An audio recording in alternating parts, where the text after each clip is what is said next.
تخيل معي قلبا كلما أذنب زاد حنينه إلى الله، وكلما قصر شوقه ازداد يوما بعد يوم. ألا تعرفون من هو أبو بكر؟ ذاك الذي بشر بالجنة، والذي كان يبكي في كل صلاة، كان يبكي في كل صلاة من خشية الله سبحانه وتعالى. لماذا؟ هو مبشر في الجنة، يضمن أنه في الجنة، لماذا يبكي؟ ولماذا يبل لحيته؟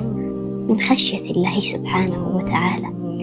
فيا رب يا رب اغسل قلوبنا بدموع التوبة، وكلما ابتعدنا، كلما قصرنا، كلما أذنبنا، ذكرنا بقولك تعالى: ورحمتي وسعت كل شيء، ورحمتي وسعت كل شيء. حياكم الله.